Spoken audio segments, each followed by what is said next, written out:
Good morning, children. Today we will study about the Nazi worldview. Means what was the ideology, what was the belief, what was the thought of the Nazis. Now, Hitler's ideology was Nazi ideology, meaning whatever Hitler thought or whatever Hitler said or whatever Hitler expressed, that was equivalent to what the Nazis thought. The Nazis believed in the superiority of the Aryan race. And according to the Nazis, the Jews occupied the lowest rank in society, and so they were regarded as the enemies of the Aryans.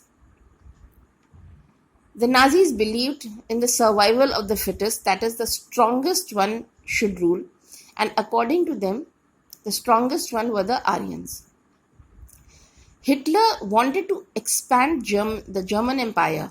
You see, Germany had lost Alsace, Lorraine, the Rhineland, all that after the First World War, and Hitler wanted to get back all that. So he started with Poland, because Poland had a maximum of German population at the borders of Germany, the place which was bordering Germany, especially the port of Danzig, which was made a free port.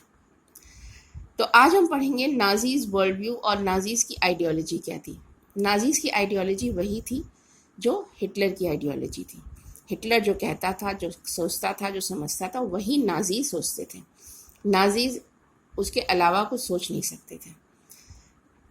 Hitler believe करता था superiority of the Aryan race. वो Aryan, जिसे आप लोग ने पढ़ा था कि Aryans came from Central Asia, तो कहीं ना कहीं they were the original inhabitants.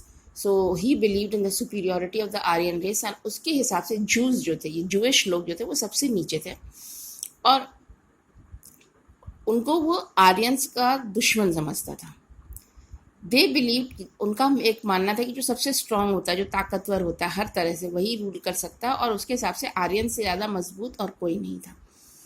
वो जर्मनी की बाउंड्रीज बढ़ाना चाहता था, क्योंकि जर्मनी जो है वर्ल्ड वॉर 1 के बाद काफ़ी कुछ खो चुका था. एल्सेक, लोरेन, राइनलैंड सब उसके हाथ से निकल गया था.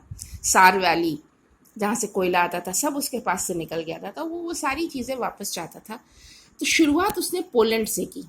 पोलैंड का वो जगह जो जर्मनी से सटी हुई थी, वहाँ पे जो बॉर्डर एरियाज थे, वहाँ काफ़ी जर्मन्स रहते थे, स्पेशली डैंजिंग में. डैंजिंग जो एक फ्री पोर्ट था, वहाँ पे जो लोग थे, वो ज़्यादातर जो थे उसमें वो जर्मन्स थे. इसीलिए वो चाहता था कि सबसे पहले हम डैंजिंग को अटैक करें. उसके बाद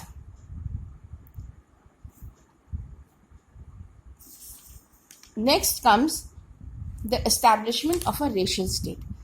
सबसे पहले उसने enabling act, he pass the enabling act, and after that all parties were made illegal. Now, this time what he did, that he said that only the pure Germans would be allowed in the state, and all other people who are not Germans were undesirable. Undesirable means they were unwanted. They had no place in his society.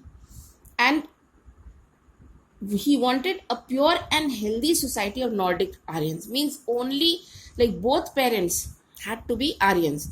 They could not be either Russians or Poles or Jews or anything.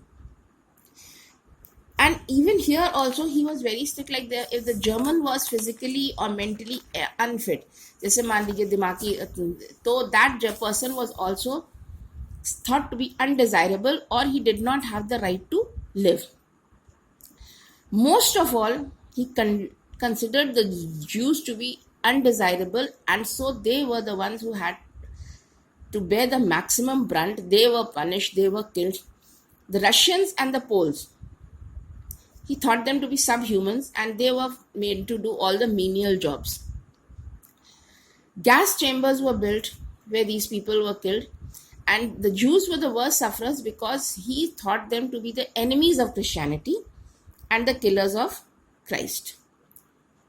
And so he said that the only way to solve this Jewish problem was to get rid of them. Now you see, Hitler ने जो एक society बनाई, जो समाज चाहता था, वो चाहता था उसमें सिर्फ जर्मन्स हो. नॉर्डिक आर्यंस मीन्स द सिर्फ जर्मन्स हों, क्योंकि वही डिज़ायरेबल लोग हैं, वही रहने लायक लोग हैं, और उनके अलावा जितने भी नॉन जर्मन्स हैं उनका रहने का उनको कोई अधिकार नहीं। यहाँ तक कि जो जर्मन्स दिमागी तौर पे कमज़ोर होते थे या शारीरिक तौर पे कमज़ोर होते थे या जैसे विकलांग होते थे, कोई भी किसी भी तरह से, उनको वो क्या करता था, मार डालता था या उनके पेरेंट्स से अलग कर देता था। कहता था इनको कोई राइट ही नहीं है कि ये जिंदा रहें। और ओनली द फिजिकली फिट जो जर्मन्स हर तरह से चुस्त और तंदुरुस्त थे, उन्हीं को खाली जीने का अधिकार है। उसके बाद वो सबसे ज़्यादा वो जूस से नफरत करता था। एक तो वो कहता था ये क्रिश्चियनिटी के दुश्मन है, दूसरा इन्होंने ही क्राइस्ट को मारा है, क्राइस्ट को जो सूली पे चढ़ाया गया था उसके लिए वो जूस को ही रिस्पॉन्सिबल मानता था। कहता ये वही लोग हैं जिन्होंने ऐसा किया है, तो इसीलिए इनको जिंदा रहने का कोई अधिकार ही नहीं है। फिर रशिया और पोलैंड के लोगों को वो सोचता था ये स्लेव्स का काम कर सकते हैं, जितना भी छोटा मोटा काम हो इसे कहकर वो जिंदा रह सकते हैं। और उसका सीधा सीधा एक फॉर्मूला था कि अगर जूइश प्रॉब्लम से आपको फुर्सत चाहिए, जूइश प्रॉब्लम अगर आपको ख़त्म करनी है, तो आप जूस को ही ख़त्म कर दो, इन्हीं को मार डालो, इन्हीं को ख़त्म करो, सारी प्रॉब्लम अपने आप ख़त्म हो जाएगी। तो आज का लास्ट टॉपिक है द रेशियल यूटोपिया। यूटोपिया का मीनिंग क्या है? Utopia means a make believe world, a world of fantasy, a world which does not exist. Utopia एक काल्पनिक दुनिया है, वो दुनिया जो होती नहीं है, इंसान सोचता है कि ऐसी दुनिया होगी। तो हिटलर ने क्या किया, उसने सोचा कि अब हमारी जर्मनी में कोई भी जूस नहीं रहेंगे, तो उसने उनको ही started persecuting them, he started killing them. And then the first thing that he did, that he attacked Poland. Why? Because first of all he wanted to increase the territory, and Poland, the German population was there, so he wanted to make it into one. Then there were gas chambers were being built, and on all non-Germans, especially the Jews, were or who were considered undesirable were put over there and killed. So the Jews had to bear the maximum brunt. When you grow big, there's a very good book, Anne Frank's diary. Anne Frank was a Jewish lady. Somehow or the other, in this novel you will read how she struggled and how she escaped to America as a young girl, and later she wrote everything in a diary. And in that diary you will see the cruelties that they faced. अब उसको ये था कि हम एक state बनाएंगे जो Russian वो क्या कहते हैं, जर्मन, प्योर जर्मन स्टेट होगा। तो इसीलिए उसने जूस को मारना शुरू किया। सबसे पहले उसने